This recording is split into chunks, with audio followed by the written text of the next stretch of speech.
తెలంగాణలో ఎస్సీ వర్గీకరణను అమలు చేయాల్సిన బాధ్యత కాంగ్రెస్ సర్కారుపైనే ఉందని ఎంఆర్పీఎస్ నేత మందకృష్ణ మాదిగ స్పష్టం చేస్తున్నారు. వర్గీకరణపై ఇప్పటికీ హస్తం అగ్రనేతలు స్పందించకపోవడం సరికాదంటున్నారు. ఈ విషయంలో సానుకూల నిర్ణయం తీసుకోకపోతే దేశవ్యాప్తంగా కాంగ్రెస్ తీరును ఎండగడతామంటున్న మందకృష్ణతో మా ప్రతినిధి పూర్ణ ఫేస్ టు ఫేస్.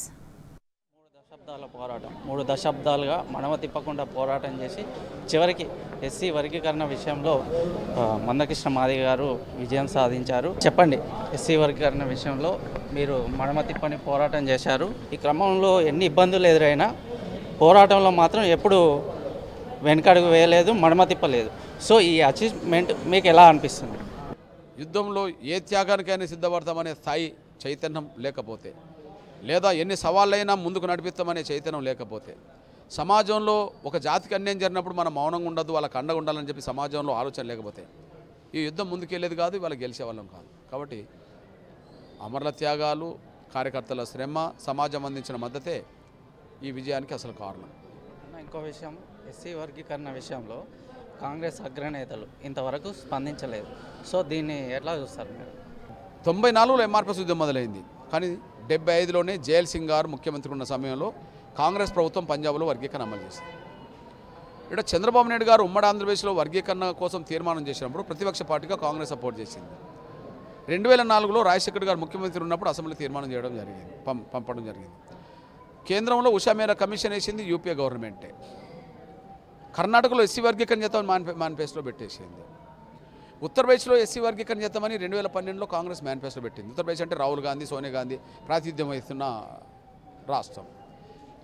సూత్రరీత్యా వర్గీకరణకు అనుకూలంగా ఉండాల్సిందే, కానీ వర్గీకరణ వ్యతిరేక శక్తుల లాబీ కాంగ్రెస్లో బలంగా ఉన్నది, మాలవర్గం బలంగా ఉన్నది. ఇప్పుడు మాలవర్గం ప్రతినిధే మల్లికార్జున ఖర్గే, అందులో తీర్పును స్వాగతించలేడు.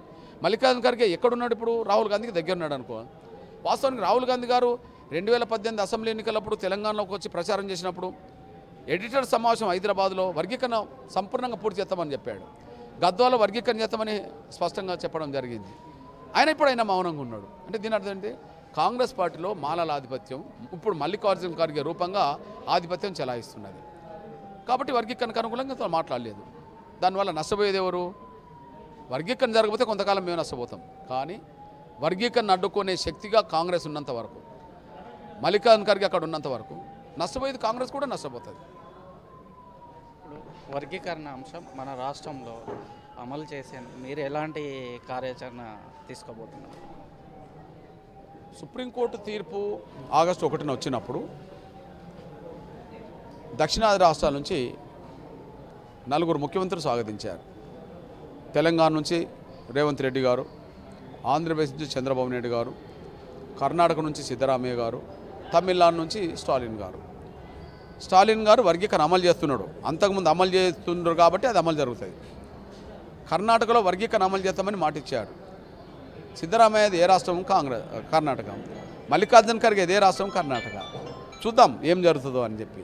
కానీ ఇప్పుడు తెలంగాణ గడ్డ మీద ముఖ్యమంత్రి రేవంత్ రెడ్డి గారు అసెంబ్లీలో మాట్లాడుతూ, ఆగస్టు 1న తీర్పు వచ్చిన రోజే మాట్లాడుతూ, వర్గీకరణ నేను స్వాగతిస్తున్నా, సుప్రీంకోర్టుని స్వాగతిస్తున్నా, ఈ దేశంలో అన్ని రాష్ట్రాల కంటే ముందు తెలంగాణ ప్రభుత్వం వర్గీకరణ అమలు చేస్తుంది. ఇంతకుముందు ఇచ్చిన నోటిఫికేషన్లో కూడా వర్గీకరణ అమలు చేయడానికి అవసరం ఆర్డినెన్స్ తీసుకొస్తామని అన్నాడు. అంటే అసెంబ్లీలోనే ఒక హామీ ఇచ్చాడు కదా, హామీని అమలు చేయమని చెప్పి మేము కోరుతాం.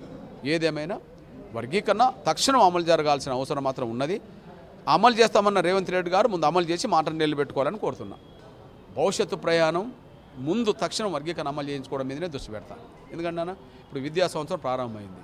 అదే సమయంలో రిక్రూట్మెంట్కి సంబంధించిన నోటిఫికేషన్లు వస్తున్నాయి, ఎగ్జామ్స్ జరుగుతున్నాయి.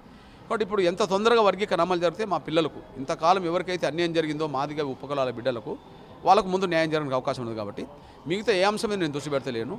తక్షణం వర్గీకరణ అమలు చేసే విధంగా నా ప్రయత్నం మొదలు పెడతాను. రాష్ట్రంలో తక్షణమే వర్గీకరణ అమలు కావాలి, అదే నా లక్ష్యం అంటూ మందకృష్ణ గారు అంటుండే. అంతేకాకుండా ఈ వర్గీకరణ విషయంలో కాంగ్రెస్ పార్టీ అగ్రనేతలు ఇప్పటి వరకు స్పష్టమైన హామీ ఇవ్వలేదు. వారు వర్గీకరణ విషయంలో స్పష్టమైన హామీ ఇవ్వాలని డిమాండ్ చేస్తున్నారు. కెమెరామెన్ చందుతో పూర్ణచంద్ర, టీ న్యూస్, హైదరాబాద్.